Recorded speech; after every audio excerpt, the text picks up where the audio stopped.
aren't supposed to be killed. These are violent. You call them leaders. I don't know if they're leaders or just they rule through violence. ইরানের সরকার বিরোধী বিক্ষোভের প্রেক্ষাপটে যুক্তরাষ্ট্রকে দায়ী করে জাতিসংঘের নিরাপত্তা পরিষদে জরুরি চিঠি পাঠানো হয়েছে। 11 জানুয়ারি তেহরান থেকে পাঠানো ওই চিঠিতে ইরান অভিযোগ করেছে যুক্তরাষ্ট্র দেশটির অভ্যন্তরীণ বিষয়ে হস্তক্ষেপ করছে এবং সহিংসতা উস্কে দিচ্ছে।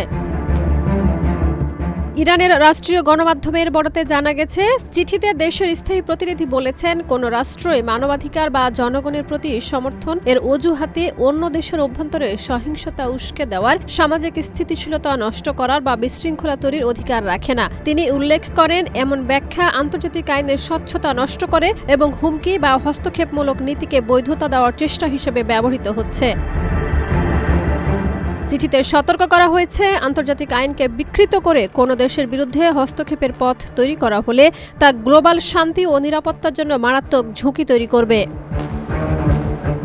অন্যদিকে মার্কিন প্রেসিডেন্ট ডোনাল্ড ট্রাম্প প্রকাশ্যে ইরানের বিক্ষোভকারীদের প্রতি সমর্থনের কথা জানিয়েছেন। মার্কিন সংবাদ মাধ্যম এক্সিওস জানিয়েছে, যুক্তরাষ্ট্র পরিস্থিতি মোকাবেলায় সামরিক বিকল্প সহ বিভিন্ন পদক্ষেপ বিবেচনা করছে। এর মধ্যে ইরানের শীর্ষ নেতারা দাবি করেছেন, যুক্তরাষ্ট্র সহ বিদেশি শক্তি দেশটিকে অস্থিতিশীল করার জন্য অর্থনৈতিক চাপ ব্যবহার করছে।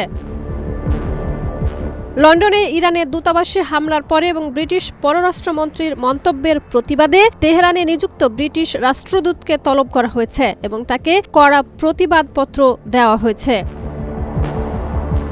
ইরানে বিক্ষোভ শুরু হয় 2025 সালের 28 ডিসেম্বর। মূলত তেহরানে গ্র্যান্ড বাজারে রিয়ালের দরপতন ও জীবনযাত্রার ব্যয় বৃদ্ধির প্রতিবাদে। পরে আন্দোলন দেশব্যাপী ছড়িয়ে পড়ে এবং রাজনৈতিক দাবিতেও রূপ নেয়। অধিকাংশ রিপোর্ট অনুযায়ী বিক্ষোভের সংখ্যা প্রাথমিক সময়ের তুলনায় প্রায় 90% কমেছে। মানবাধিকার সংস্থা HRAA জানিয়েছে, 31টি প্রদেশের 111টি শহরে প্রায় 300 স্থানে বিক্ষোভ হয়েছে। এতে প্রায় 500 জন নিহত এবং হাজারো মানুষকে গ্রেপ্তার করা হয়েছে। সরকার এখনো আনুষ্ঠানিক পরিসংখ্যান প্রকাশ করেনি।